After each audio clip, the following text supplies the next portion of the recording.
Hi అండి. అనుకోని అతిథి 16వ భాగం వినండి. సరే, ఇప్పుడు నేనేం చేయాలి? అంది శశి. నాకొకటి అర్థమైంది. ఫ్యామిలీని ప్రేమించేవాళ్ళు మాలాంటి వాళ్ళ ప్రేమని లైట్ తీసుకుంటారు. నీలాంటి వాళ్ళను ప్రేమించేవాళ్లే దేవదాసులు అయిపోతారు. నువ్వు ఇష్టపడుతున్నావని తెలుస్తుంది కానీ పేరెంట్స్ మాటకే విలువిస్తావు. ఇదేమీ అర్థం కాక తాగితే మమ్మల్ని మేం మర్చిపోవచ్చని తాగుతూ అయినా మరుపురాక పిచ్చివాళ్లలా తిరుగుతారు అన్నాడు అభి. ఇప్పుడు మా వాళ్ళందరినీ వదిలేసి నీ కూడా వచ్చేయాలా? అలా ఎలా వచ్చేస్తాను?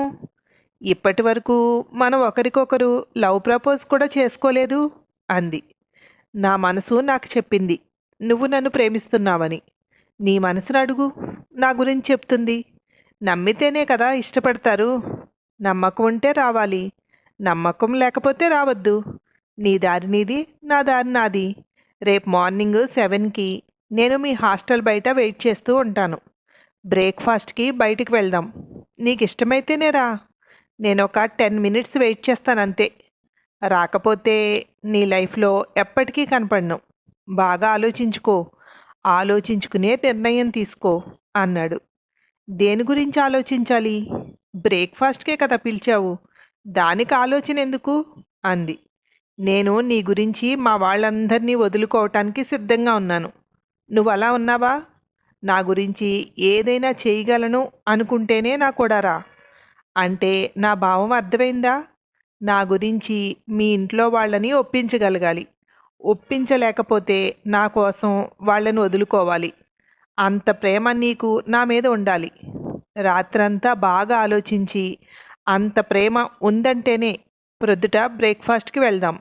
లేదంటే ఇదే లాస్ట్ ఫోన్ కాల్, బాయ్ లేదా గుడ్ బై, నువ్వే నిర్ణయించుకో అని కాల్ కట్ చేశాడు. ఫోన్ వంక చూస్తూ చేట భారతం అంత ఉపన్యాసం ఇచ్చాడు. ఇప్పుడు నేనేం చేయాలి? అభి అంటే ఇష్టం కంటే కూడా ఆకర్షణ ఎక్కువగా ఉంది. అతనితో మాట్లాడడం, అతను కూడా తిరగడం, ఎప్పుడూ అతని మాటలు వినాలనుకోవడం.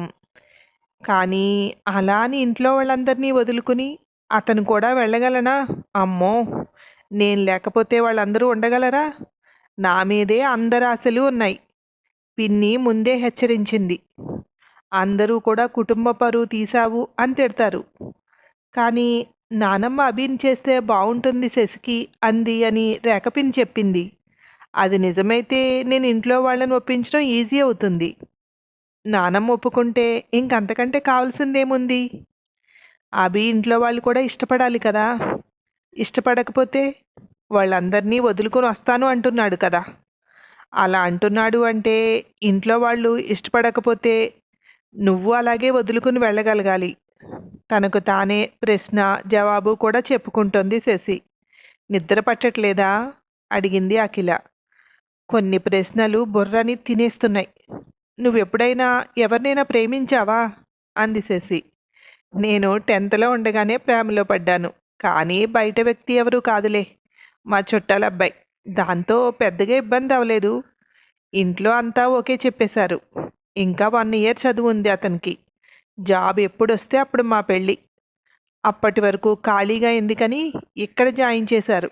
లేకపోతే నా చదువు మూలన పడేది అంది అఖిల. లవ్లో సక్సెస్ అయిపోయావా? నా ఇబ్బంది నీకేం తెలుస్తుంది? మా వాడి అభిప్రాయం ఏంటో తెలుసా? వాళ్ళను ఒప్పించగలము అనుకుంటేనే ప్రేమించాలి, లేదంటే ఇప్పుడే డ్రాప్ అయిపోదామని. అతను చెప్పేది నాకు అర్థమవుతుంది కానీ నా దగ్గర ఆన్సర్ లేదు అంది శశి. ఇంట్లో వాళ్ళు ఒప్పుకుంటే ఓకే, కానీ లేదంటే కష్టమబ్బా. వాళ్ళని వదిలి మనం ఉండలేం, మనల్ని వదిలి వాళ్ళు ఉండలేరు. పరువు కోసమని వాళ్ళు మనల్ని ఏదైనా చేసినా, వాళ్ళను వాళ్ళు ఏదైనా చేసుకున్నా అది జీవితకాలం వెంటాడుతుంది అంది అఖిల. కానీ చెప్తే ఇంట్లో వాళ్ళు ఒప్పుకుంటారా? చదువు మాన్పించి మూలను కూర్చోబెడతారు అంది శశి. అబ్బాయి మంచివాడైతే ఒప్పుకుంటారు, లేదంటే చెప్పిన వెంటనే అప్పటికప్పుడు ఏదో సంబంధం వెతికి మనకు పెళ్లి చేసేస్తారు అంది అఖిల. అది ఇంకా కష్టం కదా. ఇష్టమైన వాడిని వదులుకోలేక, ఇష్టం లేని వాడిని చేసుకోలేక ఆ అమ్మాయికి నరకం అంది శశి. అలా చేస్తారని తెలిసే ఇంట్లోంచి వెళ్ళిపోతూ ఉంటారు. అలా వెళ్ళిపోయినా కొందరు సక్సెస్ అవుతారు, కొందరు ఫెయిల్యూర్ అయ్యి మళ్ళీ ఇంటి దారి పడతారు. కొందరు ఇంటికి రాలేక ఏదో ఒకటి చేసుకోవడం, ఏదో సంథింగ్ సంథింగ్ చెప్తే అన్నీ కష్టాలే అంది అఖిల. లవ్లో దిగడమే పెద్ద నేరం అనుకుంటా. మనసు మాట వినదు, అతనే కావాలంటూ ఉంటుంది. మళ్ళీ అదే క్షణంలో ఇంట్లో వాళ్ళు కావాలంటుంది. ఏది నిర్ణయించుకోలేని మనసుతో మనకెక్కడ లేని ఇబ్బంది అంది శశి. ప్రేమలో పడి ఎన్నాళ్ళయింది, అప్పుడే చాలా వేదాంతం వచ్చేసింది అంది అఖిల. ఎన్నాళ్ళయిందని కాదు అఖిల, ఆ ప్రేమ మన వాళ్ళందరినీ వదులుకోవడానికి సిద్ధమయ్యేంత ఉందా లేదా అన్నదే పాయింట్ అంది శశి. కొటేషన్స్ బాగున్నాయి కానీ డిసిషన్ తీసుకునేటప్పుడు ఒకటికి 2 సార్లు ఆలోచించుకో, తర్వాత వెనక్కి తీసుకోవటానికి ఉండదు. అప్పుడు అస్సలు వినదు మనసు అంది అఖిల. అభి ప్రొద్దుట బ్రేక్ఫాస్ట్కి వెళ్దామని చెప్పాడు అంది శశి. దానికి ఎంత ఆలోచిస్తున్నారా? బ్రేక్ఫాస్టే కదా, లేచిపోదాం అనలేదు కదా అంది. ఇప్పుడు బ్రేక్ఫాస్ట్కి వస్తే లైఫ్లో తన కోసం ఇంట్లో వాళ్ళని ఎదిరించాలి, లేదా తన కోసం ఇంట్లో వాళ్ళందరినీ వదులుకుని అతను కూడా వెళ్ళాలి. ఇది అతను పెట్టిన కండిషన్ అంది. మీ అభి చాలా తెలివైన వాడే, నిన్ను బాగా లాక్ చేశాడు అంది అఖిల. ఇప్పుడు నేను వెళ్ళాలా వద్దా అంది శశి. నిన్ను నువ్వే ప్రశ్నించుకో, అతను కావాలా వద్దా అంది అఖిల. ఉదయమే లేచి రెడీ అయ్యి 6:30కే వీధి గుమ్మం కనిపించేలా కారిడార్లో కూర్చుంది. మాటి మాటికి టైం చూస్తూ. కరెక్ట్గా 7కి గేటు ముందు ఆగాడు అభి. అభిని చూస్తూనే హుషారుగా పరిగెట్టుకొచ్చి బైక్ ఎక్కింది. దీన్ని నమ్మచ్చా? మళ్ళీ మారిపోవు కదా అన్నాడు. మారిపోనులే, నేను మా వాళ్ళను ఒప్పించగలను, నాకు నమ్మకం వచ్చింది. నిన్ను వాళ్ళు ఇష్టపడేలాగా చేసే బాధ్యత నాది అంది శశి. ఒప్పించలేకపోతున్నాను, ఏమీ అనుకోవద్దు అనవు కదా అన్నాడు అభి. శశి ఇక్కడ ఒక్కసారి మాటిస్తే తప్పదు అంది. ఏంటి మాట్లాడకుండా కూర్చున్నావు, ఎక్కడికి వెళ్తున్నాము అని కూడా అడగవా అన్నాడు. ఇష్టపడి వచ్చాక ఎక్కడికి తీసుకువెళ్ళినా వెళ్ళాలి కదా అంది. ఆ రోజు ఫోన్లో ఒక అంకుల్ మాట్లాడారు కదా, వాళ్ళింటికి తీసుకువెళ్తున్నాను అన్నాడు. నిన్ను నమ్మింది ఇందుకే. ఆడపిల్ల వెంట వస్తే ఏ రూమ్కో తీసుకువెళ్తారేమో అని భయపడతారు. నువ్వు మీ అంకుల్ వాళ్ళ ఇంటికి తీసుకువెళ్తున్నావంటే నువ్వు జెంటిల్మెన్. నా హృదయంలో ఇంకో మెట్టెక్కేశావు అంది. నేను వెధవని కాదు, నాతో రావచ్చు అని నీకు నమ్మకం కలిగితే చాలు అన్నాడు. ఇప్పుడొచ్చి నీ బైక్లో కూర్చున్నాను అంటేనే ఇక నువ్వు నన్ను అనుమానించక్కర్లేదు. అలా నీ రోజు కాలేజ్ ఎగ్గొడితే బాగోదు అంది.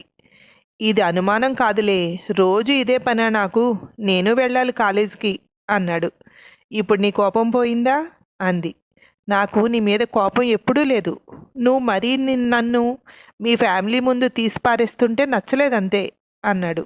ఒక ఇంటి దగ్గర ఆపి ఇద్దరూ లోపలికి వెళ్ళారు. రాసేసి లోపలికి అంటూ తను ముందు వెళ్ళాడు. లోపలికి వస్తూనే అక్కడ ఒక పెద్ద ఫోటో ఉంది. దాన్ని పరిశీలనగా చూస్తూ లోపలికి వచ్చింది. అక్కడ ఏదో కార్యక్రమం జరుగుతోంది. ఈరోజు మీ ఇంట్లో ఏదైనా పూజ నడుస్తోందా అంది. ఆయన భార్య చనిపోయిన రోజు నన్ను రావాలని పట్టుబట్టారు. నాతో పాటు నిన్ను తీసుకొస్తే బాగుంటుందని తీసుకొచ్చాను. నీకు ఓకే కదా అన్నాడు. పంతులు గారు చెప్పింది చేస్తూనే వీళ్ళ వైపు చూసి కూర్చోమన్నట్టు చెయ్యి చూపించాడు. అభి వెళ్ళి ఆయన వెనకగా కూర్చుంటే తను కూడా వెళ్ళి అభి పక్కన కూర్చుంది శశి. మీరిద్దరూ కూడా ఈ పిండానికి దండం పెట్టుకోండి అన్నారు పంతులు గారు. అభితో పాటు తను కూడా లేచి వెళ్ళి దండం పెట్టుకుంది శశి. అమ్మాయికి ఇల్లంతా చూపించు, ఇది నేను చెరువులో కలిపేసి వస్తాను అన్నాడు అతను. రా ఇల్లు చూపిస్తాను అన్నాడు అభి. ఫోటోలో ఉన్న ఆవిడ ఆయన భార్య అనుకుంటాను. పాపం ఎలా చనిపోయారు అంది శశి. ఆయన చెల్లెలు లవ్ మ్యారేజ్ చేసుకుందట. వాళ్ళింటికి వెళ్ళి వాళ్ళతో మాట్లాడాలని ప్రయత్నిస్తే వాళ్ళు ఈవిడితో మాట్లాడడానికి కూడా ఇష్టపడలేదట. చాలాసేపు గుమ్మం బయటే ఉండి తిరిగి వస్తుంటే అదే ఆలోచనలో ఉన్న ఆవిడ ఎదురుగా వస్తున్న లారీని చూసుకోలేదట. అంతే, అక్కడికక్కడే అని ఆగిపోయాడు అభి. మరి ఆవిడ చనిపోయినా ఆయన చెల్లెలు రాలేదా అంది. రాలేదు. అన్నయ్య ప్రేమ ఆవిడకి తృణప్రాయంగా కనిపించింది. అందుకే నిన్ను అడుగుతున్నాను, నీకు నా మీద అంత ప్రేమ ఉందా అని. నువ్వు ఆవిడకిలాగే పుట్టింటి వాళ్ళని వదిలేసి నాతో రాగలవా అన్నాడు. ఇలా ఆలోచిస్తుంటే భయమేస్తోంది. మనం మాత్రం ఇంట్లో వాళ్ళని ఒప్పించి పెళ్లి చేసుకుందాం. ఆవిడ ప్రేమ ఎంత గొప్పదో నాకు తెలియదు కానీ నేను మాత్రం పూర్తిగా వదులుకోలేను. వాళ్ళు కష్టంలో ఉంటే కూడా రాలేదేంటి? ఆవిడది అసలు గుండెనా బండరాయా? అంది శశి. అది కూడా చెప్పు. మీ వాళ్ళు ఒప్పుకోకపోతే ఏం చేద్దాం అన్నాడు. ఒప్పుకోకపోవడం అన్నది లేదు. అలా ఆలోచించొద్దు. నేను ఒప్పిస్తాను వాళ్ళని. అందరూ కలిసి ఉండడంలోనే ఆనందం ఉంటుంది అంది శశి. నీలా నా చెల్లెలు ఆలోచించుంటే నేను ఒప్పుకునేవాడినేమో. వద్దు అంటే ఎదురు తిరిగింది. తనకి పంతం పెరిగింది, నాకు పెరిగింది. మా ఇద్దరి పంతాల మధ్య కుటుంబం చెల్లాచెదురయ్యింది. తను చక్కగా జీవిస్తోందిలే. మా కుటుంబమే ఇలా అయ్యింది. నా కొడుకు చిన్నప్పుడే తల్లి ప్రేమకు దూరమయ్యాడు అన్నాడు శంకర్ గౌడ్. ఇదంతా వింటుంటే ప్రేమంటేనే భయం వేస్తోంది అంది శశి. చూసారా, ఇది ఈ అమ్మాయి. నువ్వంటే ఇష్టం అంటుంది, మా వాళ్ళంటే ప్రాణం అంటుంది. పోనీ నన్ను వదిలే అంటే వదలదు అన్నాడు అభి. పోనీ అంకుల్, ఇప్పుడన్నా మీరు వెళ్ళి మీ చెల్లెలతో మాట్లాడొచ్చు కదా. బంధాలు నిలబడాలంటే ఎవరో ఒకరు తగ్గాలి. అది మీరే తగ్గచ్చు కదా అంది. అది అయ్యింది. గుమ్మంలో నుండే గెంటేశారు తన కుటుంబం వాళ్ళు. తనని ప్రేమగానే చూసుకుంటున్నారు, ఆ దిగులు లేదు. కానీ మాతో అప్పుడప్పుడు మాట్లాడుతున్నా అది వేరేలా ఉంటుంది కదా. ప్రతి అన్నకి తన చెల్లెలంటే ఇష్టమే ఉంటుంది. అత్తవారింట్లో ఎంత సుఖంగా ఉన్నా ఎలా ఉందో అన్న ఆలోచన కలుగుతుంది అన్నాడు. మీలాంటి అన్నయ్యను దూరం చేసుకున్న ఆవిడ దురదృష్టవంతురాలు. పాపం, మీ ఇద్దరినీ కలపాలని ఆలోచించి మీ భార్య మీకు దూరం అయిపోయారు. ఒక కొడుకు తల్లి లేనివాడయ్యాడు అంది. ఈరోజు తన ఆత్మ శాంతించి ఉంటుంది. అభితో పాటు నువ్వు కూడా ఇక్కడ ఉన్నావు కదా. అభి అంటే చాలా ఇష్టం తనకి అన్నాడు. మాటలతో మాకు కడుపు నింపేస్తారా? తను కాలేజీకి వెళ్ళాలి. ఈరోజు ఫస్ట్ డే అన్నాడు అభి. ఏమనుకుంటారు అలా పెట్టమని అడిగితే అంది శశి. ఈ ఇంట్లో మీ ఇద్దరికీ మొహమాటం అవసరం లేదు, రండి అని తీసుకువెళ్ళి టేబుల్ దగ్గర కూర్చున్నారు అందరూ. అక్కడున్న టిఫిన్ వెరైటీస్ చూస్తూ మై గాడ్ అంది. వీటన్నిటిలో నీకేది ఇష్టమవుతుందో తెలియదు కదా, అందుకే అన్నీ చేయించాను. నీకేది ఇష్టమైతే అదే తిను అన్నాడు. అంకుల్, ఎందుకు మా కోసం ఇంత శ్రమ తీసుకున్నారు అంది శశి. నాకు కొన్ని ఇంగ్లీష్ పదాలు నచ్చవు, దాంట్లో అంకుల్ ఒకటి. శుభ్రంగా మావయ్య అని పిలు అన్నాడు. అలాగే మావయ్య అంది శశి. దగ్గరుండి కొసరి కొసరి వడ్డించాడు. నా లైఫ్లో బ్రేక్ఫాస్ట్ ఇంత హెవీగా తిన్నది ఇదే ఫస్ట్ అంది. అభి దగ్గరగా ముఖం పెట్టి, నేను వస్తానని ముందే చెప్పావా? రాకపోతే ఏం చేసేవాడివి అంది. ఆ తర్వాత ఏమైందో మరో భాగంలో వినండి. Thank you.